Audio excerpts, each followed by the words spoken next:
podemos entrar hablando de actores, porque tienes esta distancia con el actor y haces trabajar tus actores como nadie. Explicaste que les pusiste en peligro constante, jugando con el azar, que no es un azar porque hay un maestro detrás. ¿Cómo esto? ¿Cómo dando este guión por pedacitos o por falsos guiones además?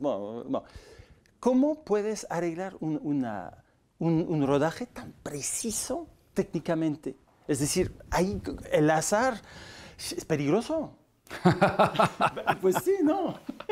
Sí, pero ¿cómo decía tu compatriota? Jamás, no importa cuántas veces, un juego de dados va a abolir el azar. Eso era Mallarmé, el inicio de... Stéphane Mallarmé, ya, wow, ven a qué nivel entramos. No, o sea, en el sentido de que, no, digo, hice la cita muy mal, ¿eh? Empieza con jamás y abolirá el azar, si lo demás en medio ya... El proceso de Roma fue bien específico por ese lado, porque nadie tuvo el guión. Ni tus productores, ni el decorador. Nadie. Yo le daba a los técnicos y a los colaboradores listas. Yo había separado el guión por fechas específicas donde sucede la acción. La lista correspondía a cada fecha, qué escenas iban a hacer esta fecha y qué necesidades se necesitaban. Muy específicas. Con los actores, yo no les dije nada de qué se trataba la película, nada. Lo único que individualmente a cada uno, antes de empezar el rodaje, les expliqué lo que conocen de su propia vida hasta que inicia la película. Lo que conocen de la vida de los demás hasta que inicia la película. Les platiqué quiénes eran sus alianzas emotivas, con quién había rivalidades, con quiénes había competencia, con quiénes compartían secretos. Pero eso fue información muchas veces contradictoria a lo que le iba diciendo a cada uno. Una vez inició el rodaje, como filmamos en absoluto orden cronológico, cada mañana yo llegaba y les daba a algunos diálogo escrito, que lo tenían que aprender, y a otros nada más les sugería cómo responder emocionalmente a lo que yo sabía que iban a decir otros personajes. Les daba instrucciones también distintas. Y una vez más, casi siempre eran contradictorias, de tal manera en que cuando corrieras cámaras se creara todo este caos, ¿sabes? En donde en realidad la gente tenía que reaccionar, ya no era acerca de interpretar, era de existir en el momento, ¿sabes? Y eso es a mí lo que me interesaba, tratar de registrar la existencia. Pero da una prioridad enorme a la primera toma, ¿no? Porque después la trampa se va a ver rápido. No, porque a la segunda toma yo volví a cambiar todas las instrucciones específicas. ¡Qué perverso! No, es que era lo que a quien le... Mira, los no actores pensaron que así siempre era el proceso. Para Marina de Tavira, que es una gran actriz y entrenada en teatro y con mucha técnica, en un principio la descontroló tremendamente. Y no fue sino hacia el final de la primera semana o el inicio de la segunda, donde se dio cuenta que no había más que fluir con su personaje, ¿sabes? Y entonces no tratar de controlar, sino existir en ese momento. Y entonces sí era, porque una vez que yo daba en una toma le decía al niño, cuando tu mamá te está hablando, levántate y vete. Y entonces, después de que lo hacía, pues sí había la tendencia de, por ejemplo, Marina decir, ok, ya sé cómo va a reaccionar para la próxima vez. Pero entonces cambiaba por completo la instrucción, ¿sabes?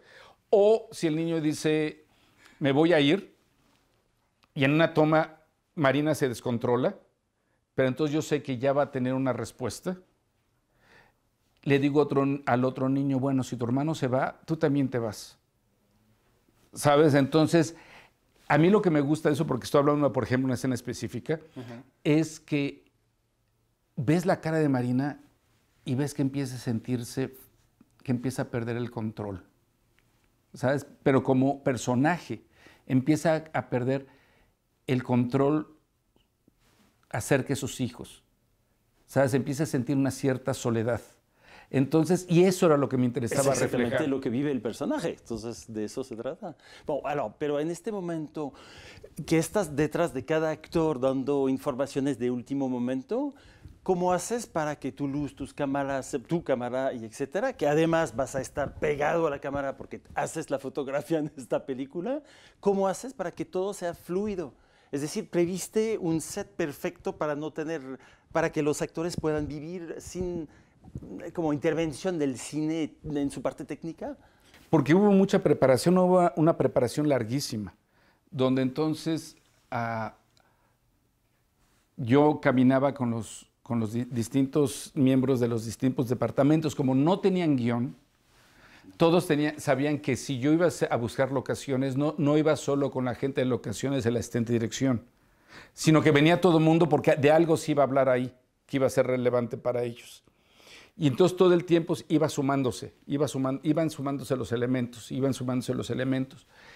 Y tenía como parte de la intención de la película era celebrar y honrar la noción de tiempo y espacio.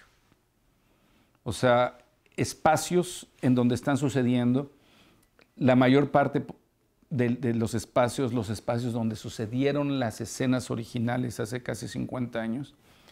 Y la noción del tiempo es de respetar ese sentido de un tiempo que fluye. ¿Sabes? No tratar de... en muchos procesos que he tenido en el cine han sido controlar el tiempo, controlar el ritmo, ¿sabes? Tener una conciencia muy clara de la duración de cada plano y la duración que tiene que tener cada escena en el contexto de toda la obra. ¿Sabes? Saber si vas más staccato o vas más, ¿sabes? Más extendido. Aquí fue rendirse a los momentos. Si había un momento de existencia, ese momento que retrataba la existencia, ese momento funcionaba. A lo que voy con esto es que había sí un punto de vista ya antes de cómo yo iba a ver esos espacios. Ahora, cómo iban a fluir los personajes en esos espacios, eso es donde fue siempre caótico. Que si estoy haciendo la escena del picnic, cuando Alejandro me preguntó, el negro, Alejandro González Iñárritu, cuando vio la película, me dijo, oye, esa escena, por ejemplo, la del picnic, ¿cuántos días la ensayaste? Y entonces dije, bueno, es que en realidad, ¿cuántos días tomó rodarla? Le dije, no, pues fue una tarde. Pero ¿cuántos días estuviste ensayando? Es que bueno, no, es que fui a hacer con todo el equipo, con todo el equipo fue un par de veces a la locación donde hablamos, marcamos las posiciones de la cámara, pero después no ensayamos hasta en la mañana de ese día donde nunca ensayé en grupo con todos los actores. Yo le daba instrucciones a unos niños, les decía, bueno, cuando hagamos la toma, ustedes lo que van a hacer, correr por aquí, van por acá y se van para allá. A las niñas, les avientan un cohete a las niñas ustedes reaccionan y a ver, pues, ¿qué harías si reaccionas con los niños? A unos adultos que estén disparando. A Sofía diciéndole a las mujeres, ustedes no quieren disparar. ¿Sabes? Ustedes no quieren disparar, pero tú, Sofía, estás angustiada de las pistolas y que tus hijos estén cerca de las pistolas. Entonces, por supuesto, le decía uno a los niños, ¿sabes qué? Tú quieres irte cerca de las pistolas. Obvio. Pero eso se los decía individualmente. Lo que sucedía es que ponía todos los elementos y de pronto algo más exuberante de lo que yo había pensado sucedía. ¿Me explico? Sí, totalmente. Pero usaste en algún momento que quisiste crear el caos, pero hubiera podido ser un caos en el mal sentido de la palabra. Es decir, que todo el mundo siendo tan libre, en un cuadro tan pensado, que sucede o no la magia. Y ahí sucede sin ninguna duda. Pero, ¿por qué? ¿Rezaste a un santo preciso o qué? A los dioses del cine.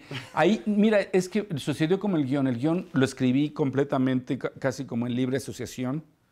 Después de un proceso de memoria muy extenso y de confrontar mis memorias con Livo, que es la persona de quien está basado el personaje de Cleo, me senté y escribí el guión muy rápido. Es un guión el más extenso que he escrito y lo escribí muy rápido, donde no me cuestionaba lo que estaba escribiendo. Y si en el proceso de escritura nacían imágenes, no las cuestionaba, ¿sabes? Porque sentía que temáticamente estaban asociadas. No me detenía jamás, como en algunos guiones, en pensar en cuál sería una mejor idea para solucionar una escena. Era nada más vertir todo en la página. Y una vez que lo terminé, no lo volví a leer. Más que después a segmentar por necesidades de los departamentos. Y había una esperanza, o una arrogancia, o una irresponsabilidad, de que en el transcurso de mi carrera he desarrollado un músculo narrativo, que ese músculo se iba a encargar por sí solo de... Un piloto automático que tengas en algún lugar. Que en algún lugar que se iba a encargar de las... Porque me preguntaba eso Pavel hoy, de que se había estructurado todo, las relaciones entre los hombres y las mujeres y las rupturas. Y desde le digo, no, es que eso no me detuve a pensarlo. Esa parte ya desarrollada dentro de este músculo narrativo se encargó de eso. Yo no me quería detener en eso. Yo creo que al montar una escena sucedía algo parecido.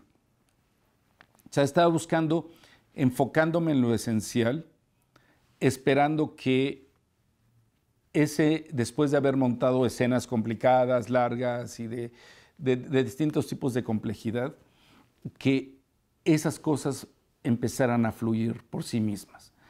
Pero fíjate que sucedió naturalmente incluso con el equipo de trabajo mucho más joven y que habían hecho algunos muchas películas, pero ninguna realmente con la complejidad de esta película o con el tamaño de esta película. Que cuando yo llegaba en algún momento y describía lo que yo quería hacer, ¿sabes? Para preparar, sí me veían y me decían, pensaban que alguna vez cuando describí uno de los tiros, que estaba bromeando, ¿sabes? Y lo que sucedió es que una vez que ellos mismos entraron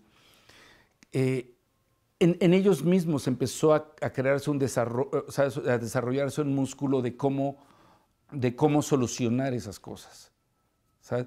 Incluso a los asistentes de dirección con los extras, ¿sabes? En un principio que todo era mucho más rígido, llegó un momento donde empezó todo a salir con mayor soltura, ¿sabes? Pero no es una droga eso, porque es algo como una libertad, una fiebre creativa colectiva. ¿Imaginas que vas a poder filmar de nuevo cosas más, no sé, entre Harry Potter o Gravedad? ¿Puedes entrar con un molde más estricto ahora con esta libertad total que te diste? Mira, esto va a informar el resto de mi carrera, pero cada película informa el resto de tu carrera. Sí. O sea, y tu mamá también ha informado casi todas las películas desde entonces, porque todas las películas, incluso Harry Potter, hay una preocupación donde los personajes fluyan en su medio ambiente. Eso que quiere decir que el primer plano y los fondos tienen el mismo peso. ¿Qué quiere decir? Que filmo con lentes más abiertos, todo mucho más abierto, hay pocos close-ups. Sí, sí. O sea, eso, y tu mamá también... Es en tu mamá también que nació esto. Sí, creo que empezó con eso. Ahora, y cada película ha informado. Harry Potter de alguna manera informó a Hijos del Hombre en el sentido de que los efectos visuales ya eran una segunda naturaleza en mí. O sea, es que ya había una cuestión de crear soluciones que ya eran inmediatas. ¿Sabes? Que eso se expandió más en Gravedad. ¿Sabes? Uh-huh. Y aquí como que esto es la resolución de todas esas cosas. Además, en Hijos del Hombre se expandió la idea de primeros planos y fondos, dando todavía más importancia y más información en los fondos, que es lo que sucede también en Roma, ¿sabes? Ahora, y una cosa va informando a la otra. Ahora, a esa parte, dices, del cine controlado, que a mí también me sigue atrayendo, porque hay una parte del cubo Rubik de hacer ciertas películas que me gusta, porque como cinéfilo yo tengo un gusto muy ecléctico, ¿sabes? Y hay temas y universos que sí me interesa explorar. Entonces, la verdad, no sé. Yo no sé qué vaya a pasar en el futuro, pero no sé que esto va a informar mi proceso en el futuro, pero tampoco estoy claro si eso que hablas de un proceso más rígido necesariamente lo rechace, porque es acerca de transgredir los procesos, ¿sabes? Es acerca, además, yo no puedo hacer una película que sé cómo hacerla. De alguna manera, repetir la experiencia de Roma, de alguna manera ya sabría cómo hacerla, ¿sabes? Pero finalmente todo esto que sea muy arreglado o muy libre, como ya está poniendo cohetes, se llama, en todo caso es para mejor controlar a todo. Y en este caso es muy fuerte, porque te pones Deus ex machina sobre, finalmente, el relato de tu propia vida. ¿Qué diría Freud frente a esto? Porque no le preguntes, mano, porque... sí. ¿Y cómo recibió tu nana, tus hermanos, tu familia esta película? ¿Es importante o no cómo la reciben? Sí, es fundamental. Digo, el haber tenido... Mira, estoy hablando de gente que está plasmada en la película. Y hay una relación de afecto mía con los personajes en la película, porque son, pues, gente que amo y con las que les conozco toda mi vida. Por lo tanto, para mí lo importante es que no sintieran algo, el que yo había faltado respeto a algo acerca de de la integridad de lo que son ellos, ¿sabes? Porque no se trataba de hacer juicios. Incluso el personaje, que es el personaje de mi padre, no se trata de enjuiciarlo. De alguna manera, este proceso me ayuda a entender sus motivaciones. Y la verdad, la recepción que la película tuvo con mis hermanos, o con Livo, o con mi madre, fue fundamental para mí. Fueron las primeras gentes que vieron esta película. Y me da mucho gusto que es una película que los conmueve. O sea, es una película que han apoyado desde que yo les dije que la idea es que iba a ser esto. Yo me imagino que mucha gente les pudo haber dado miedo, decir, pero ¿qué vas a decir de mí? ¿Sabes? Y ellos, al contrario, muy generosamente se dedicaron a ayudar, a buscar y aportar. Recopilamos el 70% de los muebles originales y mi familia, mis hermanos me ayudaron a recopilar eso, ¿sabes? Bueno, muchísimas gracias, muchas felicidades, Merde, por la carrera de esta película. Y sí, estamos viviendo un momento histórico, lo que te decía, creo que estamos viviendo el nacimiento de una película que va a ser un punto preciso en la historia del cine y que hasta siempre será vinculada con tu nombre. Muchas felicidades. Muchas gracias de dejarnos atestiguarlo. Voilà. Voilà. Muchas gracias, Jean-Christophe. Me da gusto platicar contigo. Qué bueno que se nos hizo.